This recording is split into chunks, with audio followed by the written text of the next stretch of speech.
C'est un grand réseau d'acteurs, d'experts, d'ONG et d'établissements publics qui œuvrent à la protection de la nature, donc au niveau international depuis 70 ans et le comité français depuis 25 ans. Basé depuis 2012 à Mayotte, le comité français de l'UICN a notamment élaboré la stratégie biodiversité pour le développement durable du territoire. C'est un travail qui a consisté en partenariat avec tous les acteurs du territoire, que ce soit les services de l'État, les socioprofessionnels, les associations, à définir un cadre et des priorités pour protéger la nature à Mayotte. Ces associations connaissent des difficultés en termes d'ingénierie de projet, de montage de projet par exemple, une méconnaissance aussi des différents acteurs et professionnels de la protection de la nature sur le territoire, des difficultés d'accès à certains financements. Donc le projet Appui Société Civile consiste à travailler avec ces associations pour leur permettre de monter en compétences et de mener des actions plus concrètes et plus efficaces de protection de la nature. Ce travail passe par différentes étapes. La mise en relation avec les différents professionnels du territoire, notamment par l'envoi régulier d'informations aux différentes associations concernant les événements ou les différents financements ou appels à projets disponibles pour eux. L'organisation aussi de formations portant sur différentes thématiques, alors à la fois administratives comme la gestion d'associations, le montage de projets, ou aussi de formations portant sur les thématiques de la biodiversité, comme ça a été le cas sur les zones humides à la lagune d'Ambato en partenariat avec l'ADL et le GEPOMAI, ou encore la formation Espace naturel réalisée en partenariat avec la réserve naturelle de l'île Mbouzi et les naturalistes.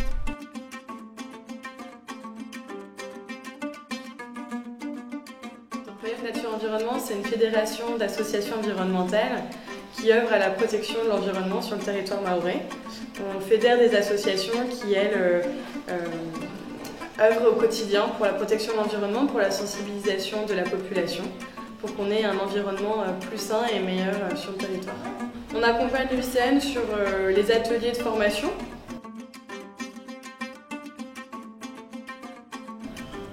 On a par exemple fait en 2018 un atelier sur la réserve naturelle de l'île Mbouzi.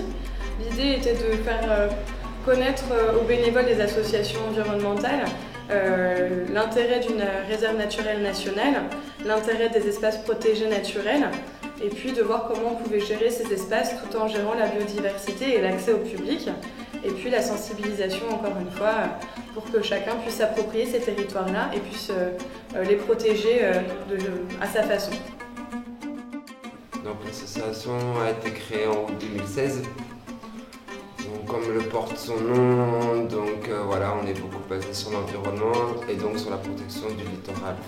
Donc nous menons régulièrement des actions concrètes de proximité, donc on a mené des opérations de nettoyage, de la pré-collecte, en essayant au maximum d'insérer la population pour qu'eux ils prennent conscience des dégâts qu'on fait à notre environnement naturel.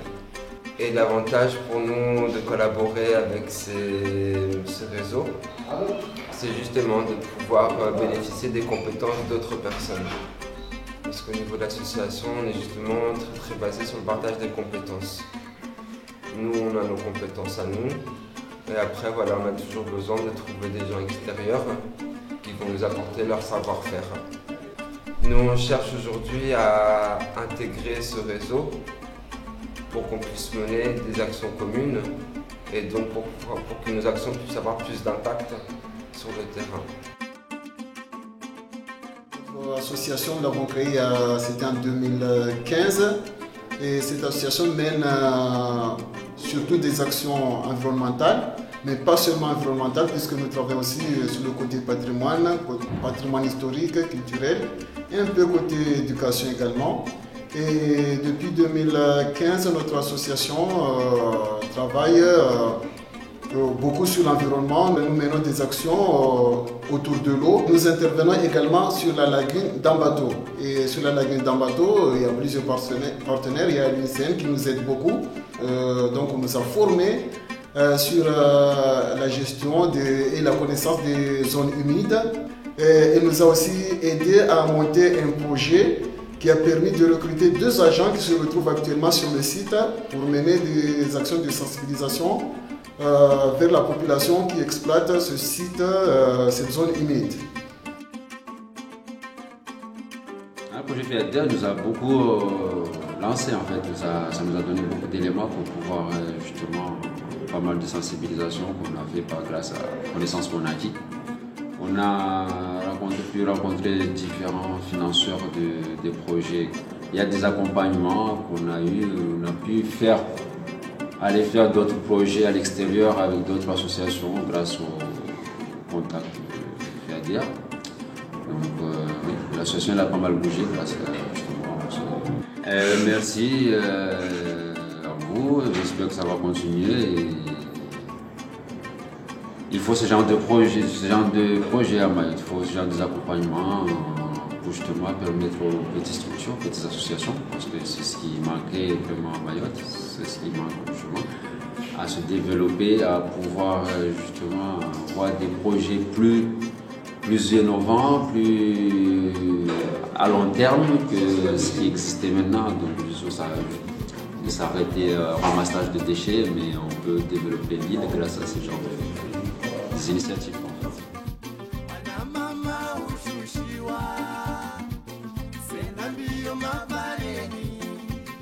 Projet Réconcile Biodiversité Mayotte, toujours porté par l'UICN en partenariat avec la FMAE, MNE et également cette fois le CFPPA du lycée agricole de Mayotte, va se poursuivre et continuer régulièrement, mensuellement à accompagner dans les différents villages les petites associations, que ce soit sur la gestion administrative de leur structure, le montage de projets, mais aussi le renforcement de compétences sur différentes thématiques de la biodiversité, notamment de restauration écologique. Donc l'UICN possède une expérience de plus de 10 ans d'accompagnement justement des petites initiatives en Afrique pour le moment, et on va continuer ces actions avec des partenariats entre Mayotte et les Comores et que l'on va essayer de développer dans toute la région océan Indien.